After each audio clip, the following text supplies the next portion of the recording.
Hello everyone, কেমন আছেন সবাই? আশা করছি সবাই অনেক ভালো আছেন। আজকে আমি নিয়ে এসেছি কাঁচা কাঁঠালের রেসিপি। এই কাঁচা কাঁঠালের রেসিপিটা কিন্তু খুব সহজে আমি বানিয়ে নিয়েছি।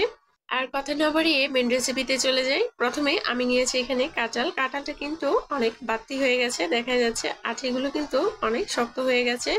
যেহেতু আঠিগুলো শক্ত হয়ে গেছে, আমি আঠিগুলো বেছে বেছে ফেলে দিব। আর কাঁঠালটা যদি অনেক বেশি কচি হয় তাহলে কিন্তু ভালো হয়, খেতেও বেশি ভালো লাগবে। আমি কাঁঠালগুলোকে কেটে নিচ্ছি। দেখতে পাচ্ছেন কাঁঠালগুলো কাটা কিন্তু খুবই কষ্টের, বারবার হাতে আঠা লেগে যাচ্ছিল। কাঁঠাল কাটার আগে অবশ্যই হাতে সরিষার তেল দিয়ে নেবেন, তাহলে কিন্তু এই সমস্যাটা আর হবে না। আমি এখানে কাঁঠালগুলো কেটে খুব ভালোভাবে ধুয়ে নিয়েছি।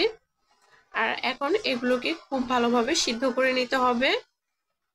আমি এগুলোকে লবণ আর হলুদ দিয়ে সিদ্ধ করতে বসিয়ে দিলাম। আমি এগুলোকে সিদ্ধ করে নিয়েছি 15 মিনিটের মতো। 15 মিনিট পর আমি এগুলোকে নামিয়ে নিয়েছি। আর এদিকে আমি একটা কড়াইতে ভেজে নিচ্ছি পেঁয়াজ। আর এর মধ্যে দিয়ে দিলাম হাফ চা চামচ আদা বাটা আর হাফ চা চামচ রসুন বাটা।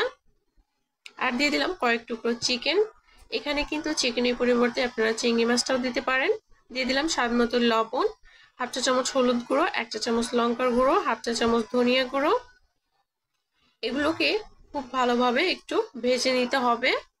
এখানে অনেকেই বলতে পারেন কাঁচা কাঁঠালে আবার চিকেনটা দেওয়ার কি আছে? চিকেনটা দিলে কিন্তু কাঁঠালের টেস্টটা অনেক বেশি ভালো লাগবে।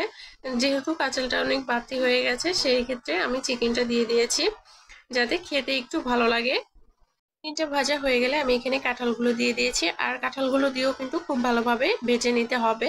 আমি প্রায় 6 মিনিটের মতো ভেজে নিয়েছি। তারপর এখানে দিয়ে দিলাম পরিমাণ মতো জল দিয়ে খুব ভালোভাবে জাল করে নিব। আর দিয়ে দিলাম কয়েক টুকরো কাঁচা লঙ্কা ফালি।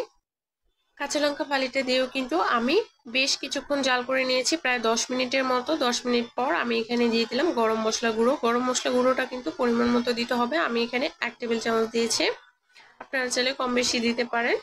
এগুলোকে আমি খুব ভালোভাবে নেড়েচেড়ে মিশিয়ে নিচ্ছি। আমি এটাকে আরো কিছুক্ষণ জাল করে নিব, প্রায় 5 থেকে 6 মিনিটের মতো। তারপরে আমি এটাকে নামিয়ে নিব। দেখতে পাচ্ছেন আমার রান্নাটা কিন্তু এখন কমপ্লিট। আমি এখন এটাকে নামিয়ে নিব। যদি কাঁঠালটা কচি হয় তাহলে কিন্তু খেতে বেশি ভালো লাগে। কাঁঠালটা যেহেতু বাড়তি হয়ে গেছিল, সেহেতু খেতে কিন্তু আমার বেশি ভালো লাগেনি। চেষ্টা করবেন কচি কাঁঠালটা নেওয়ার। আর এই কাঁঠালের তরকারিটা কিন্তু ছোট থেকে বড় সবাই অনেক বেশি পছন্দ করবে, যদি ঠিকভাবে রান্নাটা করতে পারেন। ভিডিওটি কেমন লেগেছে অবশ্যই কমেন্ট করে জানাবেন। ভিডিওটি ভালো লাগলে পেজটা ফলো দিয়ে দিবেন। আর ইউটিউব থেকে দেখলে অবশ্যই চ্যানেলটি সাবস্ক্রাইব করে দিবেন। সবাই ভালো থাকবেন, দেখা হবে আবার নতুন কোনো ভিডিওতে।